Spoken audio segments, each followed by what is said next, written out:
Hello students, एक बार फिर से स्वागत है हमारे YouTube channel maths means Vipin sir में। आज के लेक्चर में, आज के वीडियो में स्ट्रेट लाइन का अगला लेक्चर लेकर के आए। देखिए, इस लेक्चर को पूरा देखिएगा, बहुत अच्छे अच्छे क्वेश्चन। अब जो वीडियो हम आप बनाते हैं, हम आपको बता दें, उसमें एनसीईआरटी एग्जाम्पलर, एनसीईआरटी और अन्य इम्पॉर्टेंट क्वेश्चन लेकर के हम बनाते हैं। एनसीईआरटी के सारे क्वेश्चन, एनसीईआरटी एग्जाम्पलर के क्वेश्चन और कुछ अन्य इम्पॉर्टेंट क्वेश्चन।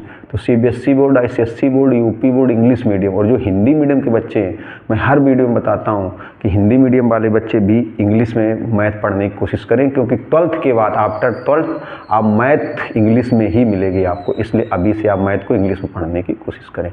देखिए, पूरा वीडियो आप पढ़ लीजिए। जब आपको लगे कि नहीं, हमने वाकई में आपको समझाने का 100% प्रयास किया, तब आप जाके हमारे चैनल को सब्सक्राइब कर देना, लाइक करना। देखिए, कमेंट्स जरूर करिए। कुछ बच्चे कमेंट्स करते हैं, कमेंट्स करने में अच्छा लगता है, थोड़ा सा ये लगता है कि नहीं, बच्चे रिस्पांस दे रहे हैं, तो वीडियो बनाने में और उत्साह बढ़ जाता है थोड़ा सा। कमेंट्स जरूर करिए, शेयर करिए, लाइक करिए, शेयर करिए, ताकि अन्य बच्चे भी पढ़ें।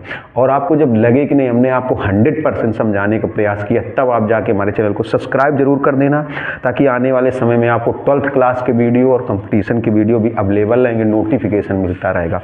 चलिए देखिए, जरा गौर से देखिएगा। दोनों सेम क्वेश्चन है। ये जो फर्स्ट नंबर है, ये एनसीईआरटी बुक का है, एनसीईआरटी बुक का है। और सेकंड नंबर भी अच्छा क्वेश्चन है। दोनों सेम प्रोसेस से लगेंगे, एक ही कॉन्सेप्ट से लगेंगे, एक जैसे लगेंगे। इसलिए हम आपको फर्स्ट वाला सॉल्व करवाएंगे, सेकंड वाला आप सॉल्व कर लेंगे। फर्स्ट वाला आपको हम सॉल्व करवाएंगे, सेकंड वाला आप सॉल्व करिएगा, बिल्कुल सेम लगेंगे। देखो, कहा गया 3 point A H, 0 P, A, B, B 0 का लाई ऑन ए लाइन। लाई आपको बताया था, लाई मतलब स्थित है या सिचुएटेड है। लाई ऑन ए लाइन, एक लाइन पर स्थित है, तब सो दैट, ये शो करना है। देखिए, ऐसे ये भी है, इफ पॉइंट ए, ये आर कोलिनियर। जब एक लाइन पर होंगे तो कोलिनियर ही होंगे। कोलिनियर को हिंदी में संरेख बोलते हैं। कोलिनियर को हिंदी में क्या बोलते हैं? संरेख। तो कहा गया using concept of slope prove that. Concept मतलब concept, using concept of slope, प्रवणता वाला कॉन्सेप्ट यूज करते हुए। स्लोप मतलब प्रवणता, प्रवणता का कॉन्सेप्ट यूज करते हुए प्रूव करना है। देखिए, पहला नंबर, पहला देखिए, जैसे एक पॉइंट हो गया ये ए, H, 0, एक ये P, A, B, और एक ये B, 0, K। देखो क्या करते हैं, लाई ऑन ए लाइन, एक लाइन पर स्थित है। देखिए, तीनों पॉइंट एक लाइन पर स्थित हैं। तो बहुत गौर से देखिएगा, पिछले वीडियो में भी हम इसके बारे में डिस्कस कर चुके हैं कि अगर 3 पॉइंट्स एक लाइन पर स्थित है, एक लाइन पर सिचुएटेड है, तो उनको कोलिनियर इंग्लिश में बोलते हैं, हिंदी में संरेख बोलते हैं। हमेशा ध्यान रखिएगा, अगर 3 पॉइंट, यही पिछले वीडियो में भी यही चर्चा चलाई थी हमने, कि अगर 3 पॉइंट्स एक लाइन पर स्थित हैं, एक लाइन पर सिचुएटेड हैं, एक लाइन पर लाई करते हैं, तो वो पॉइंट्स कोलिनियर हो जाते हैं, संरेख हो जाते हैं। देखिए, यहाँ पर ये 3 पॉइंट है, 1, 2, 3, और ये कहाँ पर लाई करते हैं? लाई ऑन ए लाइन, एक लाइन पर। देखिए, लाइन लाई कर रहे हैं, एक लाइन पर लाई कर रहे हैं, स्थित है, सिचुएटेड है। तो देखिए, जब 3 पॉइंट एक लाइन पर सिचुएटेड होते हैं, 3 पॉइंट एक लाइन पर लाई करते हैं, 3 पॉइंट्स एक लाइन पर जब लाई करते हैं या सिचुएटेड होते हैं, स्थित होते हैं, जब 3 पॉइंट एक लाइन पर स्थित होते हैं, तो वो कोलिनियर ही हो जाते हैं, संरेख ही हो जाते हैं। और कोलिनियर के लिए या संरेख के लिए हमने आपको कॉन्सेप्ट बताया था कि स्लोप इक्वल हो जाती है। देखिए, हमने आपको बताया था कि कोलिनियर के लिए M1, M2, M3 ये इक्वल हो जाते हैं। कोलिनियर के लिए M1, M2, M3 ये तीनों इक्वल हो जाते हैं। संरेख पर M1, M2, M3 इक्वल हो जाते हैं। 3 स्लोप कैसे बनेंगी? देखिए, इन दोनों को मिला करके एक स्लोप निकालेंगे, M1 समझ सकते हैं। इन दोनों को मिला के एक स्लोप निकालेंगे, M2 समझ सकते हैं। इन दोनों से एक स्लोप आएगी, M3 समझ सकते हैं। तो जब 3 पॉइंट एक लाइन पर होंगे, एक लाइन पर लाई करेंगे, एक लाइन पर सिचुएटेड होंगे, एक लाइन पर सिचुएटेड होंगे, एक लाइन पर लाई करेंगे, तो वो कोलिनियर हो जाते हैं, संरेख हो जाते हैं। और संरेख में क्या होता है? स्लोप क्या हो जाती है? इक्वल हो जाती है, तीनों स्लोप। तो हम यहाँ पर कह सकते हैं, 2 ही से आ जाएगा, 2 ही स्लोप से। यहाँ पर हम लोग कह सकते हैं slope of AP equal to slope of PB, AP की स्लोप और PB की स्लोप इक्वल होगी और AB की भी स्लोप इक्वल होगी, लेकिन बस इन्हीं दोनों से आ जाएगा, इन्हीं दोनों से। देखिए अब यहाँ पर स्लोप के आपको पहले वाले वीडियो में हमने आपको स्लोप के 3 कॉन्सेप्ट बताए थे। यहाँ कौन सा लगेगा, ये y2 माइनस y1 अपान x2 माइनस x1। देखिए फर्स्ट वाले लेक्चर पे हमने स्लोप के 3 कॉन्सेप्ट बताए थे, लेकिन कौन सा कॉन्सेप्ट यूज होगा ये आपको समझना है। देखिए जैसे AP की स्लोप निकालेंगे तो ये x1, ये y1, ये x2, ये y2। चलिए तो कैसे निकालेंगे स्लोप आप? अगर आपसे कोई पूछ ले कि दोनों स्लोप इक्वल क्यों हैं तो आप बताओगे पॉइंट्स कोलिनियर हैं। कोलिनियर है मतलब संरेख हैं। अगर कोई पूछे कि क्यों संरेख है तो आप बताओगे क्वेश्चन में गिवन है कि जो तीनों पॉइंट हैं वो एक लाइन पर लाई करते हैं। लाई का मतलब होता है स्थित हैं, स्थित है, रखे हुए हैं। तो एक लाइन पर रखे हुए, एक लाइन पर स्थित है, मतलब एक लाइन पर सिचुएटेड है। और जब 3 पॉइंट, हर बार आपको बता चुके हैं कि जब 3 पॉइंट एक लाइन पर लाई करें, एक लाइन पर सिचुएटेड हो तो पॉइंट्स कोलिनियर हो जाते हैं। हिंदी में उनको संरेख बोलते हैं। और कोलिनियर या संरेख होने पर स्लोप इक्वल हो जाती है, ऐसा हम आपको दूसरे वीडियो में बता चुके हैं, दूसरे लेक्चर पे। तो यहाँ पर स्लोप का एक कॉन्सेप्ट यूज किया जाए। देखिए y2 माइनस y1, जैसे AP की स्लोप निकालेंगे तो x1 y1 x2 y2, y2 minus y1 तो y2 minus y1 b minus 0, b minus 0, x2 minus x1, x2 minus x1 a minus h, a minus h। फिर देखिए इधर slope आप PB की स्लोप, ठीक। अगर कोई पूछे स्लोप इक्वल की गई तो आप बताओगे जब पॉइंट्स कोलिनियर होते हैं, संरेख होते हैं तो स्लोप इक्वल ही होती है। PB की स्लोप तो y2 माइनस y1, ये x1 y1 x2 y2, देखो y2 माइनस y1 तो k minus b upon x2 minus x1 0 minus a तो जाएगा b upon a minus h, k minus b upon a। देखिए sorry minus a होगा, minus a होगा। Cross multiply कर दिया जाए, क्रॉस मल्टीप्लाई से कर दो, ये हो जाएगा माइनस AB। अब देखिए इनका इधर multiply, a minus h k minus b minus AB। ये कितना आएगा गौर से देखिएगा थोड़ा सा, इसमें हमने प्रूवमेंट वाला गलत लिख दिया है क्या? 1 मिनट रुकिए, थोड़ा सा देख लेते हैं। प्रूवमेंट सही लिखा हुआ है, देखिएगा थोड़ा सा, प्रूवमेंट हाँ सही लिखा हुआ है। चलिए इधर देखिएगा, 1 मिनट। इसको b minus 0 a minus h k minus b 0 minus a, point हमने सही लिखे हैं, एक बार चेक कर लेते हैं। h0 a comma b 0 comma k lie on a line, ठीक है। देखिए अब इसमें से a का मल्टीप्लाई k में करेंगे, ak आएगा। a का मल्टीप्लाई जब k में करेंगे तो ak आएगा, a का मल्टीप्लाई b में करेंगे ab आएगा। फिर इसमें से माइनस h का मल्टीप्लाई k में करेंगे माइनस hk आएगा, माइनस h का इसमें करेंगे तो प्लस bh आएगा। थोड़ा सा गौर से देखेंगे बढ़िया समझ में आएगा। देखो ये स्लोप इक्वल कर दी गई, माइनस a का इधर मल्टीप्लाई माइनस ab, इनका इधर मल्टीप्लाई, a का k में ak, a का b में ab, h का k में hk, h का b में bh। अब देखिए ये वैल्यू इससे कैंसिल हो गई, ये माइनस का hk इस साइड कर दीजिए, प्लस का हो जाएगा ak प्लस bh। एक काम करिए, डिवाइडिंग बाई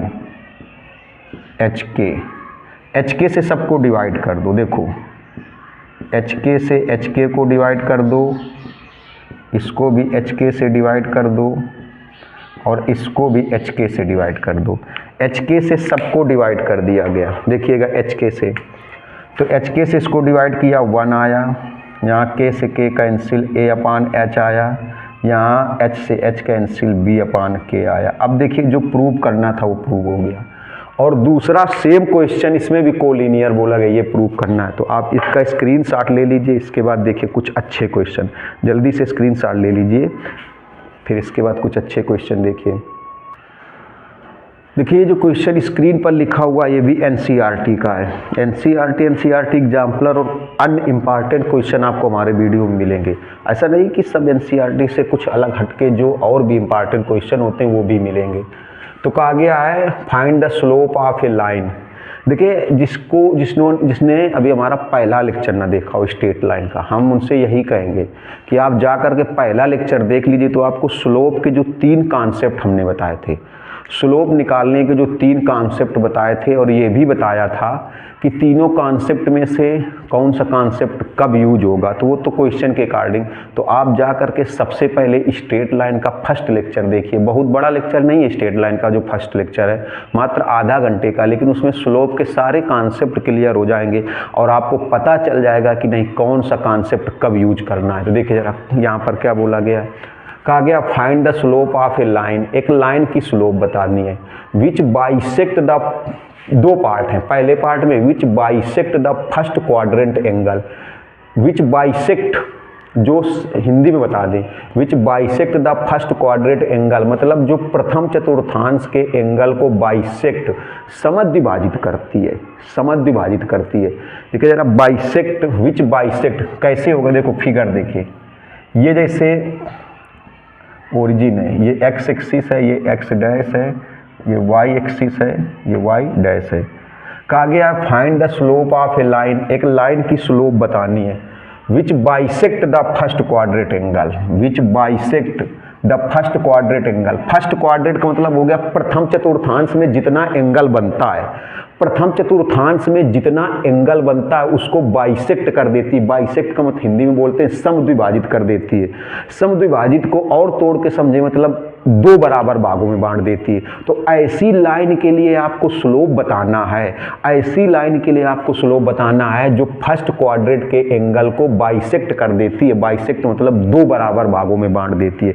एक ऐसी लाइन है, एक ऐसी स्ट्रेट लाइन है जो फर्स्ट क्वाड्रेंट के एंगल को, जो फर्स्ट क्वाड्रेंट के एंगल को बाइसेक्ट कर देती है, 2 बराबर भागों में बांट देती है। फर्स्ट क्वाड्रेंट के एंगल को 2 बराबर भागों में बांट, देखिए ये है फर्स्ट क्वाड्रेंट का एंगल। तो फर्स्ट क्वाड्रेंट का एंगल कितना है, 90 डिग्री है। फर्स्ट क्वाड्रेंट का एंगल क्या है, 90 डिग्री। अब एक ऐसी लाइन के लिए स्लोप बताना है, एक ऐसी लाइन के लिए स्लोप बताना है which bisect the first quadrant angle. First quadrant को हिंदी में बोलते हैं प्रथम चतुर्थांश, जो प्रथम चतुर्थांश के एंगल को, कोण को बाइसेक्ट कर देती है। बाइसेक्ट का मतलब हो गया 2 बराबर भागों में बांट देती है। मतलब कोई एक ऐसी लाइन है, कोई एक ऐसी स्ट्रेट लाइन है जो फर्स्ट क्वाड्रेंट के एंगल को 2 बराबर भागों में डिवाइड कर देती है, बाइसेक्ट कर देती। तो ये लाइन हो गई, देखिए ये लाइन, ये लाइन। अब ये लाइन क्या करती है, इस एंगल को बाइसेक्ट कर देती है। बाइसेक्ट को हिंदी में बोलते हैं समद्विभाजित, मतलब 2 बराबर भाग कर देती, 2 इक्वल पार्ट कर देती। बाइसेक्ट मीन्स हो गया 2 इक्वल पार्ट्स। तो 2 इक्वल पार्ट्स का मतलब ये 45 और ये भी कितना हो जाएगा, 45। अब आपको फर्स्ट वाले वीडियो में, इसीलिए कह रहे हैं जिन्होंने फर्स्ट वीडियो ना देखा हो देखिए जा करके। हमने बताया था कि जैसे कोई ये लाइन है, मान लो ये लाइन अगर ये थीटा एंगल बनाती है तो इसकी स्लोप क्या हो जाती है, m = tan थीटा। तो बताइए इसकी स्लोप क्या हो जाएगी, m = tan 45। अगर x एक्सिस से, तो ये x एक्सिस से 45, तो m = कितना हो जाएगा, 1। अब इसका सेकंड पार्ट देखिए जरा, इसका सेकंड पार्ट देखिए, गौर से देखिएगा। अब इसके सेकंड पार्ट में क्या होगा, कहा गया है which makes find the slope of a line which makes an angle of 30 with the positive direction of y axis. देखिए एक ऐसी लाइन है, इधर देखिएगा, ये ओरिजिन है, ये एक्स एक्सिस है, थोड़ा गौर से देखिएगा। वाई एक्सिस का positive direction, positive direction of y axis की हिंदी क्या हो गई, वाई एच की धन दिशा से। कहा गया है find the slope of a line. NCERT question है, देखो जिनको ज़्यादा प्रॉब्लम हो तो हिंदी मीडियम वाले, तो हम आपको बता दें एनसीईआरटी बुक आपके सामने होगी, उसको खोल के रख लो, खुद क्वेश्चन मिल जाएगा, तो आप इसको हिंदी भी समझ जाओगे कि हिंदी मीनिंग क्या है। लेकिन हमने आपको बता दिया कि फ्यूचर जो है इंग्लिश मैथ का वो इंग्लिश में ही है, कोशिश करिए। देखिए तो कहा गया find the slope of a line which makes an angle of 30, जो 30 का एंगल बनाती, कहाँ से, with positive direction of y axis, y h की धन दिशा से, वाई एच की धन दिशा से पॉजिटिव एंगल बनाती, वाई एच की धन दिशा से 30 का एंगल बनाती। तो लाइन ऐसे होगी। अब देखिए measured anti clockwise, anti clockwise और क्लॉकवाइज हमने पहले वीडियो में बताया था, इसीलिए हम बार बार कह रहे हैं कि पहला वीडियो देखो। जब ऐसे नापा जाए इस तरीके से, मीजर का मतलब हो गया नापना, मीजर्ड का मतलब नापना, तो जब ऐसे नापा जाए तो ये क्लॉकवाइज होगा, ये क्लॉकवाइज होगा। क्लॉकवाइज को हिंदी में बोलते हैं दक्षिणावर्त, क्लॉकवाइज को हिंदी में क्या बोलते हैं? दक्षिणावर्त, दक्षिणावर्त बोलते हैं। और अगर इस टाइप से चले, इस टाइप से, और अगर ऐसे मीजर किया जाए, इस टाइप से मीजर किया जाए, इस टाइप से मीजर किया जाए, तो ये होता है एंटी क्लॉकवाइज, अपोजिट, उल्टा, घड़ी के उल्टा। एंटी क्लॉकवाइज को हिंदी में वामावर्त बोलते हैं, पहले वीडियो में डिस्कशन कर चुके हैं। तो कहा गया है कि एक ऐसी लाइन है जो वाई एक्सिस की धन दिशा से 30 अंश का कोण बनाती, positive direction of y axis का मतलब हो गया वाई एक्सिस की धन दिशा, वाई एक्सिस की धन दिशा ये है, वाई एक्सिस की धन दिशा से 30 अंश का कोण बनाती है, लेकिन वो एंटी क्लॉकवाइज नापा जाना चाहिए, वाई एक्सिस से एंटी क्लॉक। तो वाई एक्सिस से एंटी क्लॉक बताओ ऐसे होगा कि ऐसे होगा? ये वाई एक्सिस है। अब बताओ, अगर देखिएगा ये वाई एक्सिस है, अगर वाई एक्सिस से ऐसे चल दे तो ये गलत हो जाएगा। क्यों? क्योंकि अगर वाई एक्सिस से ऐसे नापेंगे तो ये क्लॉकवाइज हो जाएगा। ये कैसा हो जाएगा बताओ? क्लॉकवाइज हो जाएगा, घड़ी की तरफ हो जाएगा ना, घड़ी की तरफ हो जाएगा, जैसे घड़ी चलती है वैसे हो जाएगा। ये वाई एक्सिस है, वाई एक्सिस है, ये वाई एक्सिस की पॉजिटिव डायरेक्शन है, ये वाई एक्सिस की धन दिशा है, ये वाई एक्सिस की पॉजिटिव डायरेक्शन है, ये वाई एक्सिस की धन दिशा है। अब इससे अगर हम लोग ऐसे नापेंगे तो क्लॉकवाइज हो जाएगा। तो वाई एक्सिस से मीजर्ड कैसे मापना है? Anti clockwise. तो वाई एक्सिस से एंटी क्लॉकवाइज मतलब वाई एक्सिस से ऐसे नहीं चलेंगे, अगर वाई एक्सिस से ऐसे चलेंगे तो ये क्लॉकवाइज हो रहा है। तो वाई एक्सिस से हम लोग ऐसे चलेंगे तो वाई एक्सिस से ये चलेंगे इस टाइप से, ये इस टाइप से, तो ये एंगल हो गया 30 डिग्री, ये एंगल हो गया 30 डिग्री, ये एंगल हो गया 30 डिग्री। और हमें बताना क्या है? स्लोप। देखिए हम लोग पहले वीडियो से पढ़ करके आए हैं, पहले वीडियो में हमने स्लोप के 3 कॉन्सेप्ट बताए थे और बहुत क्लियर किया था, समझाने का 100% प्रयास करते। तभी हमने वीडियो के पहले ही कहा था, जब आपको लगे कि नहीं हमने आपको 100% प्रयास किया सब, तो हमारे चैनल को पहले तुरंत सब्सक्राइब करना है, क्योंकि आने वाले समय में आपको बहुत अच्छे वीडियो इंटर के तो मिलेंगे, कंपटीशन के भी मिलेंगे। अब देखिए हमें स्लोप बतानी, तो स्लोप बताने के लिए हमें एंगल तो ये वाला चाहिए ना, एक्स एक्सिस की पॉजिटिव डायरेक्शन से चाहिए, एक्स एक्सिस की धन दिशा से चाहिए, क्योंकि आपको हम पहले वीडियो में बता चुके हैं स्लोप के लिए हमें ये एंगल चाहिए होता है, ये एंगल चाहिए। अगर स्ट्रेट लाइन इधर भी तो एंगल ये दाहिनी साइड, एक्स एक्सिस की पॉजिटिव डायरेक्शन से, मतलब एक्स एक्सिस की धन दिशा से चाहिए होता है, ये एंगल चाहिए होता है। तो हमें ये एंगल चाहिए, ये वाला चाहिए। तो हम लोग कैसे निकालेंगे? देखिए जब तक ये एंगल नहीं निकलेगा, जब तक ये वाला एंगल नहीं निकलेगा तब तक हम लोग स्लोप नहीं बता सकते, प्रवणता बिल्कुल नहीं बता सकते। तो देखिएगा ये 30 है तो ये भी 30 हो जाएगा, ये 30 तो ये भी 30। क्यों? बहुत लोग समझ गए होंगे। अगर इसको इंग्लिश में बोले तो बोलते हैं vertically opposite angle, vertically opposite angle.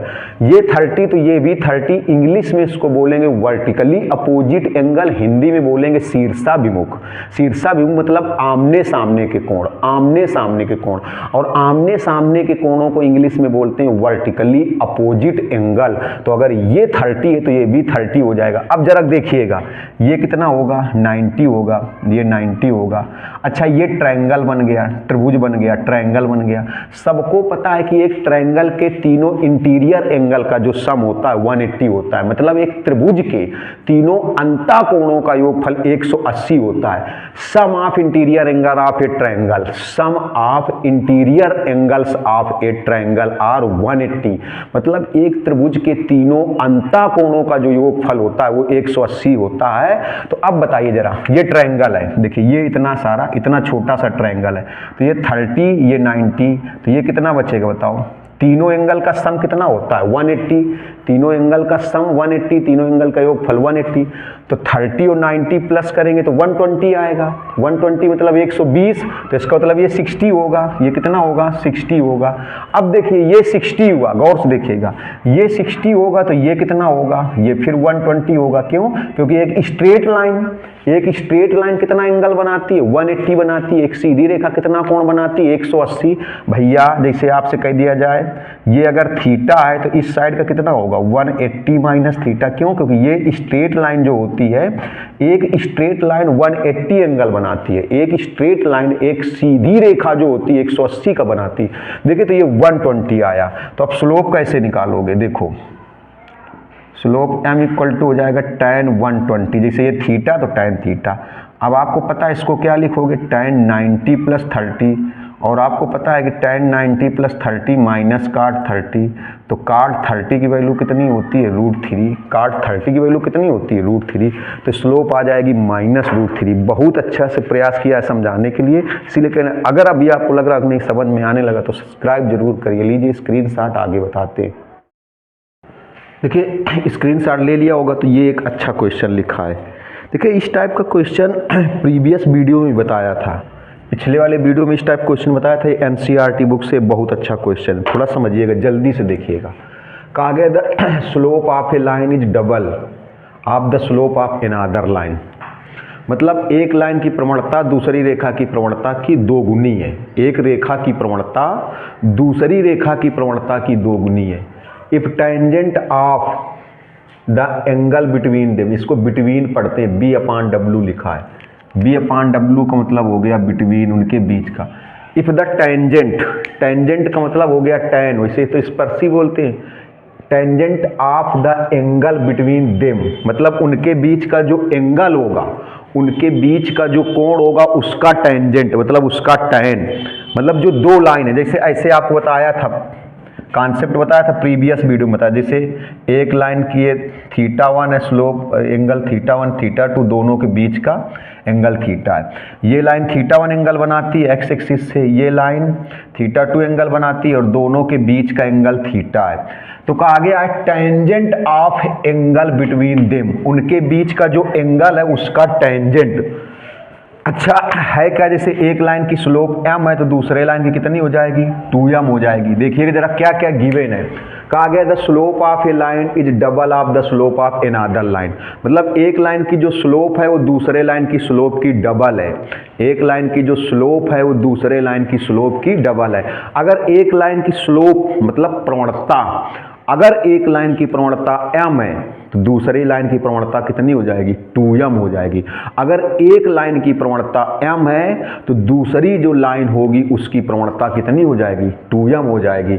और if tangent of the angle, जो एंगल है उसका टेंजेंट, जो एंगल किसका angle, if tangent of the angle between them, मतलब उन रेखाओं के बीच का जो एंगल है दोनों लाइंस के, लाइंस कैसी हैं, लाइंस ऐसी हैं कि अगर एक लाइन की स्लोप m है तो दूसरी लाइन की स्लोप कितनी हो जाएगी 2m। लाइन जो है वो इस टाइप से है कि अगर एक लाइन की स्लोप m है तो दूसरी लाइन की स्लोप कितनी हो जाएगी 2m हो जाएगी। अगर एक लाइन की स्लोप m है तो दूसरी लाइन की स्लोप डबल हो जाएगी 2m हो जाएगी। और उन दोनों लाइन के बीच का जो एंगल है, देखो टेंजेंट ऑफ द एंगल, तो जो एंगल है उसका टेंजेंट, टेंजेंट को बोलते हैं स्पर्शज्या। टेंजेंट मतलब स्पर्शज्या होती, स्पर्शज्या हिंदी में स्पर्शज्या बोलते हैं, जो मतलब दोनों रेखा एंगल बिटवीन देम, देम मतलब उनके, उनके मतलब जो दोनों लाइन है, दोनों लाइन के बीच का जो एंगल है उसका टेंजेंट।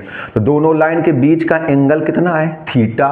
अब इसका टेंजेंट तो tan थीटा, मतलब tan थीटा की वैल्यू 1/3। तो कहा गया find the slope of other line, other line की स्लोप बतानी है, अदर लाइन की स्लोप बतानी है। देखिए तो फार्मूला आपको हमने बताया था tan theta equal to mod of m1 minus m2 upon 1 plus m1 m2, या हमने कहा था मॉड हटा के आप लिख सकते हो plus minus m1 minus m2 upon 1 plus m1 m2।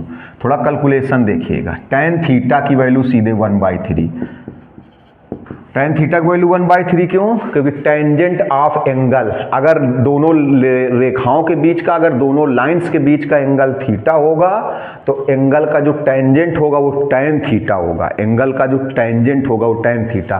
तो कहा गया tangent of the angle between them, उनके बीच जो एंगल है उसका टेंजेंट, तो अगर उनके बीच का एंगल थीटा है तो टेंजेंट हो जाएगा tan थीटा। तो टेंजेंट क्या हो जाएगा tan थीटा, तो tan थीटा की वैल्यू 1/3 है। तो कहा गया find the slope of other line, other line की स्लोप बतानी है, दूसरी लाइन की स्लोप बतानी है। देखिए जरा गौर से, तो प्लस माइनस m1 एक लाइन की स्लोप m, m2 दूसरी लाइन की स्लोप 1 प्लस m1 की जगह m, m2 की जगह 2m। देखिएगा थोड़ा सा, तो 1/3 m1 की जगह m और m2 की जगह 2m। ये हो जाएगा प्लस माइनस, क्या बचेगा minus m, 1 plus 2m square हो जाएगा m इंटू m। अब देखिएगा यहाँ पर दो साइन है, तो पहले ले लिया जाए टेकिंग प्लस, मतलब प्लस लेकर, दो साइन एक साथ नहीं सॉल्व होंगे तो प्लस लिया जाए। देखिएगा जब प्लस लेंगे तो यहाँ पर plus minus m/1 plus 2m square. Calculation देखिएगा, इसका इधर मल्टीप्लाई कर देंगे।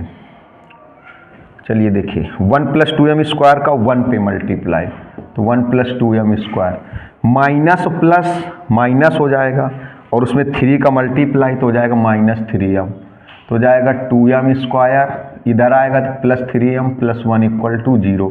अब देखिए इसके फैक्टर हो जाएंगे तो इसको सॉल्व कर सकते हो, इसके फैक्टर हो जाएंगे इसको सॉल्व कर सकते हो। इसके क्या फैक्टर, इसको देखिए फिगर को अब साफ किए दे रहे, इसके फैक्टर हो जाएंगे तो इसको सॉल्व किया जा सकता है। देखिए कैसे इसके फैक्टर हो जाएंगे, 2m square 2m plus m plus 1। अब इसको सॉल्व कर लेंगे तो m की वैल्यू आ जाएगी, इसको सॉल्व कर लेंगे, फैक्टर हो गए ना 2m प्लस 1। अब यहाँ पर जैसे एक बार प्लस लिया था तो एक बार लिखेंगे टेकिंग माइनस, माइनस ले लिया जाए, माइनस साइन लेके सॉल्व करें। देखिए तो जब माइनस लेंगे यहाँ पर तो जाएगा 1/3, यहाँ माइनस लेंगे ऐसे माइनस माइनस m, ये माइनस तो पहले से, यहाँ माइनस लेंगे 1 प्लस 2m स्क्वायर। गौर से देखिएगा क्रॉस मल्टीप्लाई कर देंगे तो 1 प्लस 2m स्क्वायर, ये माइनस माइनस प्लस तो प्लस m 3m। अब ये 2m स्क्वायर 3m इधर आएगा -3m प्लस 1 इक्वल टू 0। इस बार भी फैक्टर हो जाएंगे, इस बार -2m माइनस m, ये फैक्टर, इससे दो वैल्यू निकल आएंगे तो इसको सॉल्व कर लेंगे तो m की वैल्यू आ जाएगी। यही बताना मतलब पूछा गया था क्वेश्चन में। अच्छा क्वेश्चन है, NCERT क्वेश्चन है। देखिए स्क्रीनशॉट ले लीजिए, तो और अच्छे अच्छे क्वेश्चन बता रहे हैं, जल्दी से आप बहुत जल्दी इसका स्क्रीनशॉट लीजिए। अब देखिए ये 3 क्वेश्चन स्क्रीन पर लिखे हैं, ये 3 क्वेश्चन स्क्रीन पर लिखे, इनको थोड़ा सा पहले पढ़ के बताते। एक हम बताएंगे पहला वाला, 2 आप लगाएंगे क्योंकि कॉन्सेप्ट एक जैसे, कॉन्सेप्ट आपको हम बता चुके हैं दूसरे वीडियो में, सेकंड वाले लेक्चर में इनका कॉन्सेप्ट बताया था। कहा गया what is the value of y। देखिए जैसे किसी को वीडियो क्वालिटी थोड़ा सा बढ़ा करके भी देख सकते हैं, 720 या 1040 720 में 1040 में वीडियो क्वालिटी करके थोड़ा सा जूम करके भी देख सकते हैं। अगर मान लीजिए कहीं पर लेटर या अक्षर छोटा नज़र आ रहा है तो आप थोड़ा जूम करें, वीडियो क्वालिटी थोड़ा सा बढ़ा लें, थोड़ा सा जूम करें, तब देखें और अच्छा दिखेगा। चलिए फिलहाल देखिए कहा गया what is the value of y की वैल्यू क्या होगी, सो दैट द लाइन थ्रो, एक ऐसी लाइन जो 3, y और 2, 7 से पास होती है, इज पैरेलल, पैरेलल मतलब समांतर है, पैरेलल ये सिचुएशन होती है, ये पैरेलल 2 लाइन ऐसी होंगी, 2 लाइन अगर पैरेलल हैं तो इस टाइप से होंगी, इस टाइप से। अब पैरेलल का मतलब ये नहीं होता कि उनकी लेंथ भी सेम हो, उनकी लंबाई भी सेम हो। देखिए लेंथ कम ज़्यादा हो सकती है, लंबाई कम ज़्यादा हो सकती है, लेकिन ये गैपिंग जो होगी ये पैरेलल सेम डिस्टेंस, मतलब ये गैप सेम होगा हर जगह पर। अब देखिएगा तो कहा गया है line through 3, y 2, 7 is parallel to the line through -1, 4, 0, 6। मतलब एक लाइन इन दोनों पॉइंट से पास होती है और एक लाइन इन दोनों पॉइंट से पास होती है और दोनों लाइन पैरेलल है। तो आपको सेकंड वाले वीडियो में हमने कॉन्सेप्ट बताया। देखिए ये जो नीचे 2 क्वेश्चन लिखे हैं आप ही लगाएंगे। पैरेलल जब 2 लाइन होती हैं तो पैरेलल के लिए हमने बताया था कि m1 और m2 इक्वल हो जाती हैं, उनकी जो स्लोप है वो इक्वल हो जाती है। पैरेलल होने पर स्लोप इक्वल हो जाती है। जब अगर 2 लाइन पैरेलल हैं तो उनकी स्लोप इक्वल होनी चाहिए। तो अगर प्रूव करना है, जैसे सेकंड क्वेश्चन है, देखिए सेकंड क्वेश्चन में कहा गया सो दैट, मतलब प्रूव करना है line joining the points is parallel to line joining the points, मतलब एक लाइन इन दोनों पॉइंट को ज्वाइन करने से बनी है और एक लाइन इन दोनों पॉइंट को ज्वाइन करने से बनी है, और प्रूव करना है कि दोनों लाइन पैरेलल है। तो अगर दोनों लाइन पैरेलल है तो पहली वाली लाइन की स्लोप m1 और दूसरी वाली लाइन की स्लोप m2 सेम आनी चाहिए, इक्वल आनी चाहिए, बराबर आनी चाहिए।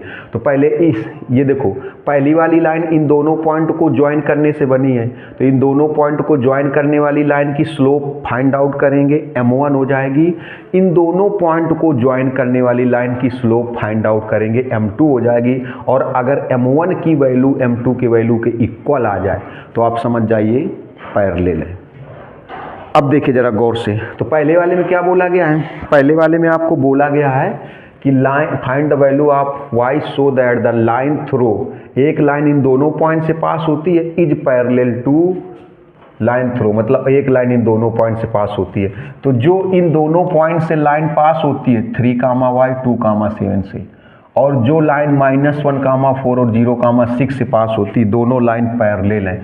तो इन दोनों लाइन मतलब इन दोनों पॉइंट्स से जो लाइन पास होती है उसकी स्लोप m1 और इन दोनों पॉइंट से जो लाइन पास होती है उसकी स्लोप m2 इक्वल कर दी जाए, क्योंकि पैरेलल गिवन है, पैरेलल है, क्योंकि पैरेलल गिवन है। देखिए तो कह सकते हैं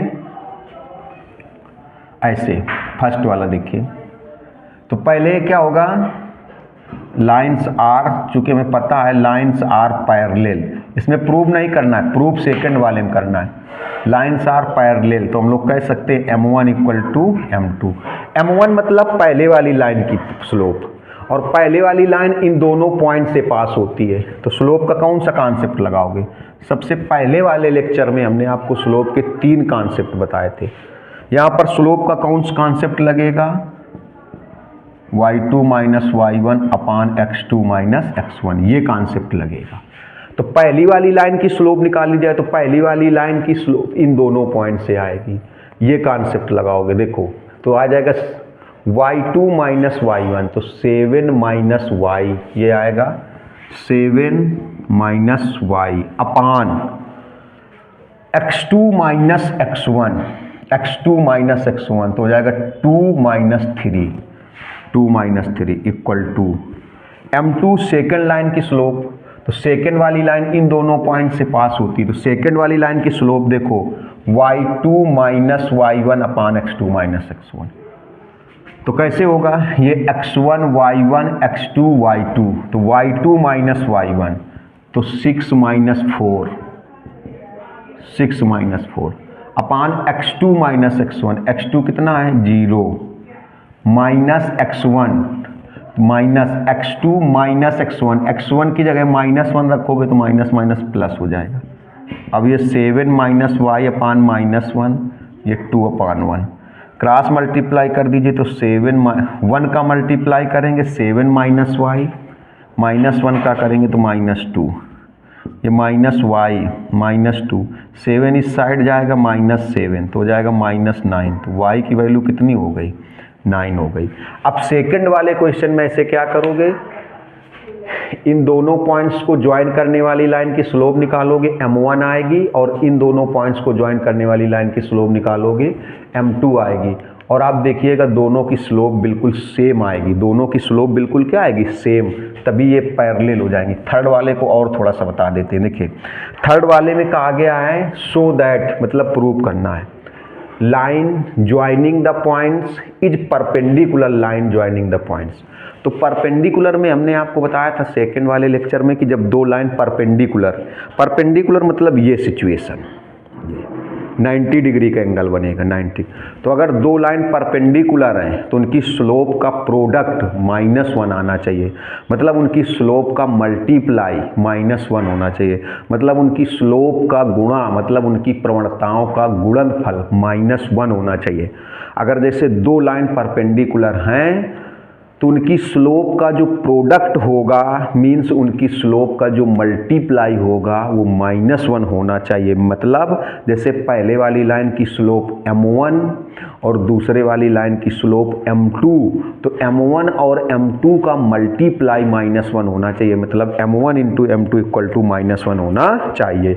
अगर दो लाइन्स परपेंडिकुलर हैं, परपेंडिकुलर को हिंदी में लंबवत बोलते हैं, परपेंडिकुलर को हिंदी में लंबवत बोलते हैं। देखिए थर्ड वाला देखिए, चलिए m1 ऐसे बता रहे हैं, इन दोनों पॉइंट्स को जो ज्वाइन करने वाली जो लाइन है उसकी स्लोप m1 सपोज कर लो।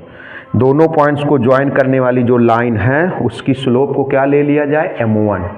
दोनों पॉइंट्स को ज्वाइन करने वाली जो लाइन है, इन दोनों पॉइंट को ज्वाइन करने वाली लाइन की स्लोप m1। कैसे, अभी बताया था आपको y2 माइनस y1, ऐसे y2 माइनस y1 अपान x2 माइनस x1। देखिएगा तो ये x1 y1 x2 y2, y2 minus y1, y2 minus y1, y2 minus y1 करेंगे तो इसमें ऑलरेडी माइनस है, प्लस हो जाएगा।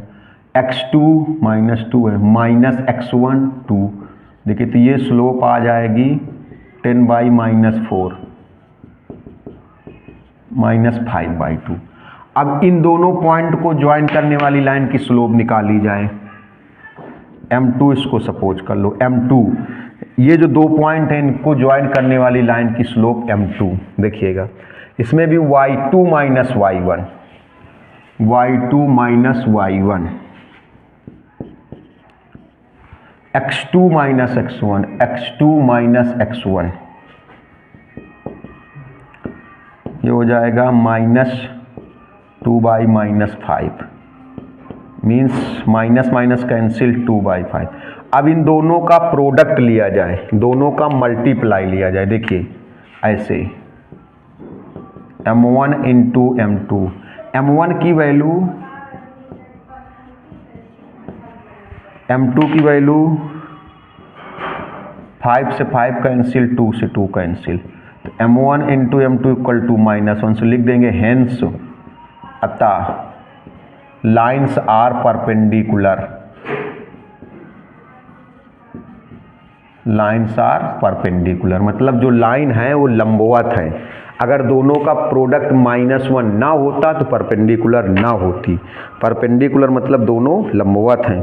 तो ये बहुत ही अच्छा क्वेश्चन था, लीजिए स्क्रीनशॉट जल्दी से इसका, और जो सेकंड वाला है उसको सॉल्व करेंगे, उसमें m1 m2 इक्वल आनी चाहिए। देखिए ये बहुत अच्छा क्वेश्चन है, बहुत ही गजब का क्वेश्चन है, बहुत ज़्यादा अच्छा क्वेश्चन है। इसको ढंग से देखिएगा, ऐसे क्वेश्चन जो होते हैं कह सकते हैं मोस्ट इम्पॉर्टेंट है, मोस्ट इम्पॉर्टेंट क्वेश्चन।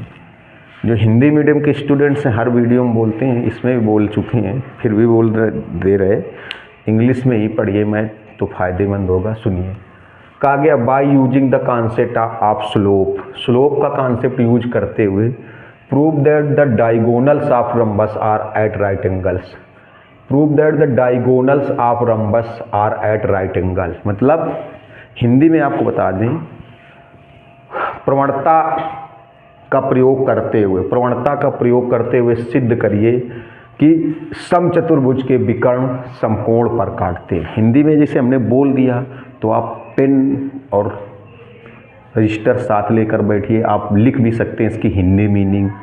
सिद्ध करना है, प्रवणता का प्रयोग करते हुए सिद्ध करिए कि जो समचतुर्भुज है, रम्बस मतलब समचतुर्भुज, डायगोनल विकर्ण, राइट एंगल समकोण पर प्रवणता का प्रयोग करते हुए सिद्ध करिए। जो अच्छे बच्चे जो वाकई में कुछ हासिल करना चाहते हैं, हिंदी मीडियम के भले हों, वो लोग चाहें तो आप 100% मार्क्स ला सकते हैं, क्योंकि हमने आपको बताया हमारे वीडियो आपको फॉर्मेलिटी के लिए नहीं मिले। इसलिए मैं हर वीडियो में कहता हूँ कि आप देख लीजिए, आपको लगे कि नहीं मेहनत करें तो सब्सक्राइब तो कर दीजिए, इतना तो बनता है। कमेंट्स ज़रूर करिए, कमेंट्स ना करने से थोड़ा ऐसा लगता है कि आप लोग देखते नहीं हैं, देख नहीं रहे। कमेंट्स हर बार करिए, हर वीडियो में करिए, और सब्सक्राइब जिन्होंने किया तो सब्सक्राइब तो एक ही बार करना है। देखिए क्या है, तो हिंदी में इसको क्या बोलेंगे, सिद्ध कीजिए कि समचतुर्भुज के जो विकर्ण हैं वो समकोण पर काटते हैं। समचतुर्भुज रम्बस मतलब हो गया जिसकी चारों साइड्स इक्वल होगी, ये स्क्वायर नहीं होगा, वर्ग नहीं होगा, लेकिन इसकी भी चारों साइड्स इक्वल होंगी। चारों साइड्स इक्वल होने का मतलब हो गया इसकी भी चारों भुजाएं बराबर होंगी। इसकी भी चारों भुजाएं कैसी होंगी, बराबर होंगी। आइए जरा प्रूव करते, बहुत अच्छा क्वेश्चन है।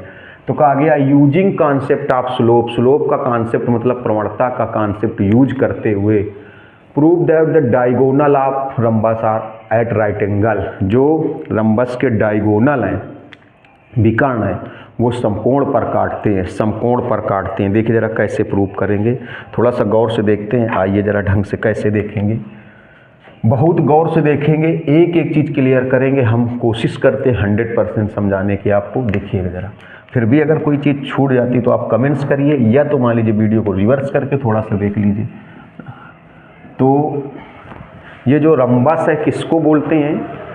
ऐसा क्वाड्रिलेटरल होता है, ऐसा चतुर्भुज होता है जिसकी ऑल साइड्स या 4 साइड्स, चारों साइड्स, चारों भुजाएं इक्वल लेंथ की होती हैं, सेम लेंथ की होती हैं, समान लंबाई की होती हैं। देखिएगा, थोड़ा सा गौर से देखिएगा, सेम लेंथ की होती हैं, मतलब चारों साइड्स। ऐसा स्क्वायर में भी होता है, ऐसा वर्ग में होता है, लेकिन ये रम्बस अलग चीज़ हो गई। देखिएगा, जैसे ये है, मान लीजिए ये ओरिजिन है,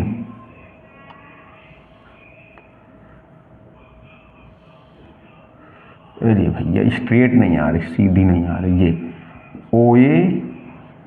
OABC ये हो गया रम्बस। अब इसके डायगोनल, एक डायगोनल OB और एक डायगोनल AC, मतलब एक विकर्ण क्या बनेगा? OB बनेगा, एक विकर्ण क्या बनेगा? AC। हमें प्रूव करना है, जैसे ये हो गया, इधर समझो ये। अब हमें प्रूव करना है कि जो विकर्ण है राइट एंगल पर काटते हैं, मतलब ये 90 डिग्री बनना चाहिए। सब ये कितना बनना चाहिए? 90 बनना चाहिए, 90 बनना चाहिए। हमें प्रूव करना है कि जो विकर्ण है वो समकोण पर काटते हैं। तो हम लोग कॉन्सेप्ट किसका लेना है? स्लोप का। तो कैसे प्रूव करेंगे, सुनिए जरा। एक बार OB की स्लोप निकाल दें। एक डायगोनल OB है, एक विकर्ण कौन है? OB। तो एक बार हम लोग OB की स्लोप निकाल दें और एक बार AC की स्लोप निकाल दें। अभी आपको बताया जो राइट एंगल होता है 90 होता है, वो परपेंडिकुलर ही होता है, लंब होता है। और अभी आपको बताया कि जब दो लाइन परपेंडिकुलर होती हैं, लंबवत होती परपेंडिकुलर होती, तो उनकी स्लोप का मल्टीप्लाई -1 होता है। मतलब M1 into M2 equal to कितना होता है? -1।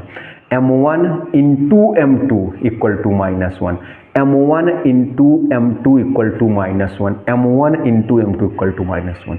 तो यहाँ पर क्या करें?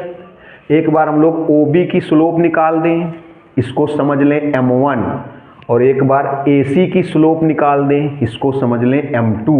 एक बार OB की स्लोप निकालें तो M1 हो जाएगी, प्रवणता निकालें। एक बार AC की स्लोप निकालें तो M2 हो जाएगी। दोनों का मल्टीप्लाई कर दें, दोनों का गुणा कर दें, दोनों का प्रोडक्ट ले लें, तो M1 इंटू M2 की वैल्यू -1 आनी चाहिए। M1 इंटू M2 की वैल्यू -1 आनी चाहिए। थोड़ा सा देखिए, अब देखिएगा सलूशन। ये ओरिजिन है, 0 0 हो जाएगा। सपोज कर लो, लेट कर लो, side length of side is, या लेंथ ऑफ साइड या साइड इज A, मतलब साइड की जो लेंथ है वो A है, तो चारों साइड ये A हो जाएंगी। देखो, क्योंकि इस रम्बस है, इसमें भी सब A हो जाएंगी। ये भी देखो A हो जाएगी, A, ये भी A ही हो जाएगी, चारों साइड इक्वल हो जाएंगी। ये भी कितनी हो जाएगी? A हो जाएगी। अब देखिएगा जरा गौर से, अगर ये पॉइंट निकल आए, ये पॉइंट किसी तरीके से, तो ये वाला पॉइंट कितना हो जाएगा? देखो A,0, ये हो गया 0,0, ये हो गया A,0। जब ये चारों पॉइंट्स निकल आएंगे, ये दो पता हो गए, ये भी और ये भी निकल आएंगे, तो OB की स्लोप निकाल लेंगे और AC की स्लोप निकाल लेंगे, और स्लोप का मल्टीप्लाई कर देंगे तो -1 आना चाहिए, स्लोप का मल्टीप्लाई। देखो, तो ये वाला 0 0 हो गया, ये A,0 हो गया। ये कैसे निकलेगा? चलो देखो कैसे निकलेगा, गौर से देखिएगा।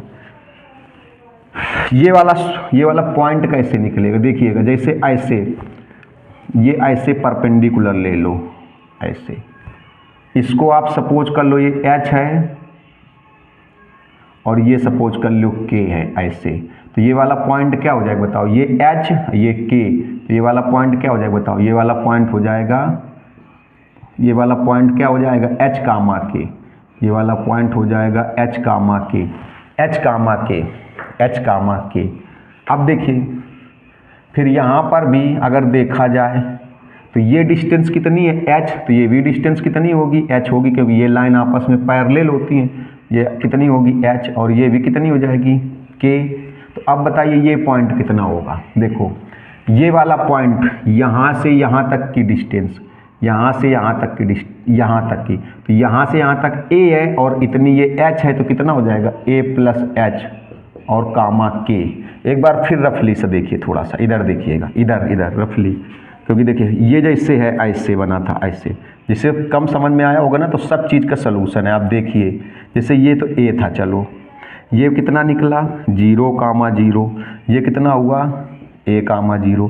अब आपने इसे परपेंडिकुलर ले लिया लंब, इसको सपोज कर लिया h, इसको सपोज कर लिया k, तो ये क्या बन जाएगा h, k। देखिए बनेगा h, k, समझिएगा, तो h, k। अब देखिए, अब ऐसे इधर देखिए, ऐसे अगर इसमें भी परपेंडिकुलर ड्रा कर लें तो ये डिस्टेंस h है, तो ये भी कितनी हो जाएगी h ही हो जाएगी, क्योंकि ये दोनों लाइन पहले से पैरेलल हैं और ये भी एक दूसरे के पैरेलल हैं। ये k है तो ये भी कितना हो जाएगा k। देखिए तो ये पूरी डिस्टेंस कितनी हो जाएगी, यहाँ तक तो यहाँ से लेके यहाँ तक तो a है, ये h और प्लस हो जाएगी तो a plus h, a plus h। तो ये वाला पॉइंट कितना हो जाएगा a plus h comma k, a plus h comma k, a plus h comma k। देखो यहाँ से यहाँ तक a और इतना h, तो a प्लस h और ये k, तो a plus h comma k। इस टाइप से ये बना हुआ है फिगर, जैसे ये बना है। चाहो तो आप इसका भी स्क्रीनशॉट ले लो। अब इसको ऐसे, अब क्या करेंगे, अब OB की स्लोप निकालेंगे और AC की स्लोप निकालेंगे। दोनों स्लोप का मल्टीप्लाई करेंगे, दोनों स्लोप का मल्टीप्लाई करेंगे तो -1 आना चाहिए। दोनों स्लोप का मल्टीप्लाई -1 आना चाहिए। तो थोड़ा सा गौर से देखिएगा।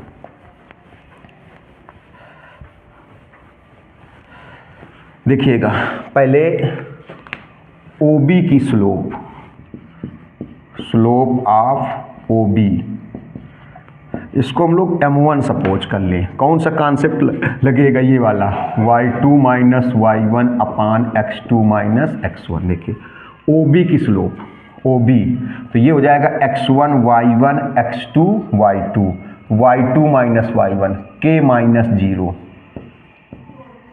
अपान x2 minus x1 a plus h minus 0, a plus h minus 0। तो कितना हो जाएगा k upon a plus h। अब देखिए स्लोप ऑफ AC, AC की स्लोप निकाली जाए, AC की स्लोप, AC की स्लोप, AC की स्लोप, AC की स्लोप। देखिएगा तो AC की स्लोप कैसे निकालेंगे, गौर से देखिएगा। AC की स्लोप में ये x1 y1 x2 y2, x1 y1 x2 y2, यही y2 minus y1, y2 minus y1। देखिए हो जाएगा k minus 0, k minus 0, x2 minus x1, x1 y1 x2 y2, तो y2 माइनस y1। अब x2 माइनस x1 तो h minus a, इसको suppose कर लो m2 k upon h minus a। अब अगर इन दोनों का मल्टीप्लाई -1 आ जाए, देखो ये भी डायगोनल, ये जो OB वाला विकर्ण है, OB वाला डायगोनल है, उसकी स्लोप हो गई। जो AC वाला डायगोनल है उसकी स्लोप हो गई। अगर दोनों स्लोप का मल्टीप्लाई -1 आ जाए, दोनों प्रवणताओं का गुणनफल -1 आ जाए, दोनों स्लोप का मल्टीप्लाई -1 आ जाए, गुणनफल -1 आ जाए, तो परपेंडिकुलर होंगे, लंबवत होंगे, ऐसे हो जाएंगे ऐसे।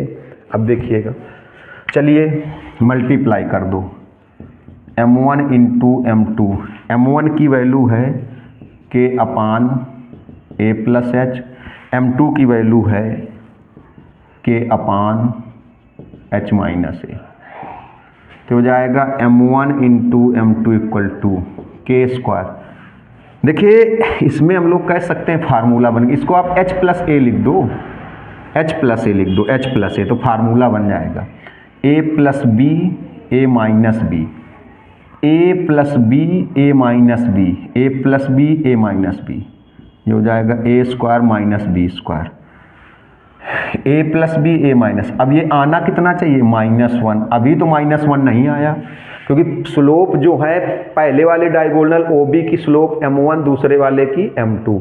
ये सब परपेंडिकुलर अगर कोई पूछ ले क्यों डाला गया, मान लीजिए किसी ने क्वेश्चन कर दिया कि ये सारे परपेंडिकुलर, ये लंब क्यों डाले गए, तो आप बताओगे ये पॉइंट्स निकालने के लिए, ये पॉइंट और ये पॉइंट निकालने के लिए, वर्टेक्स निकालने के लिए, शीर्ष निकालने के लिए। अभी यहाँ पर -1 तो आया नहीं, लेकिन आना चाहिए, तभी तो जाकर के परपेंडिकुलर होंगे, दोनों डायगोनल परपेंडिकुलर होंगे, लंबवत होंगे, राइट एंगल 90 पर काटेंगे, समकोण पर कट करेंगे। अब देखिए तो एक काम करते हैं, जैसे ये इसको कोई पॉइंट मान लो, ये तो डिस्टेंस थी, जैसे इसको डी मान लो, तो ये जो OCD है देखना, इन ट्रायंगल, अब ये -1 नहीं आया, इन ट्रायंगल OCD, मतलब जो OCD त्रिभुज है, OCD ये राइट एंगल त्रिभुज है, राइट एंगल ट्रायंगल है, समकोण त्रिभुज है, इसमें पाइथागोरस लगा दो। पाइथागोरस, पाइथागोरस मतलब समझते हो, हाइपोटेनियस का स्क्वायर इक्वल टू परपेंडिकुलर का स्क्वायर प्लस बेस का स्क्वायर, मतलब पाइथागोरस प्रमेय लगा दें, कर्ण का स्क्वायर बराबर लंब का स्क्वायर प्लस आधार का स्क्वायर, कर्ण का स्क्वायर बराबर लंब का स्क्वायर प्लस आधार का स्क्वायर। ये इतना ट्रायंगल देखो, अलग से देख लो, इतना ट्रायंगल है ये O, ये C, ये D, ये OCD, ये H है, ये A है और ये K है, ये A है, ये K है, ये H है। अब देखिए हाइपोटेनस, हाइपोटेनस मतलब कर्ण, हाइपोटेनस का स्क्वायर, कर्ण का स्क्वायर बराबर लंब का स्क्वायर प्लस आधार का स्क्वायर, हाइपोटेनियस का स्क्वायर, हाइपोटेनस का square means A square equal to perpendicular का स्क्वायर, लंब का स्क्वायर प्लस बेस का स्क्वायर H स्क्वायर। अब यहाँ से देखिए आप K स्क्वायर इस साइड ले आओ तो -K स्क्वायर हो जाएगा, और A स्क्वायर इस साइड ले आओ तो -A स्क्वायर हो जाएगा। ये वैल्यू यहाँ पर रख दो, from equation first, from equation first m1 into m2 equal to K square. देखिए ये जो H square minus A square है, H square minus A square की जगह लिख दो -K square, -K square, H square minus A square की जगह, H square minus A square की जगह -K स्क्वायर, तो m1 इंटू m2, अब आपको पता है कैंसिल हो जाए, कितना आया -1, तो लिख दोगे hence diagonal intersect at right angle, diagonal मतलब विकर्ण 90 पर काटते हैं। अब अगर आपको लगा हो कि हमने मेहनत की है या कर रहे हैं, फॉर्मेलिटी नहीं करे, तो सब्सक्राइब कर दीजिए भैया, कमेंट्स करिए, कमेंट्स जरूर करें और शेयर करिए ताकि हर एक बच्चा पढ़े। आने वाले समय में आपको सब्सक्राइब करिए, मैं चैलेंज करता हूँ, दाव करता हूँ, बहुत अच्छे वीडियो मिलेंगे 12th के और कंपटीशन के। मिलते हैं नेक्स्ट वीडियो में, तब तक के लिए नमस्कार, धन्यवाद।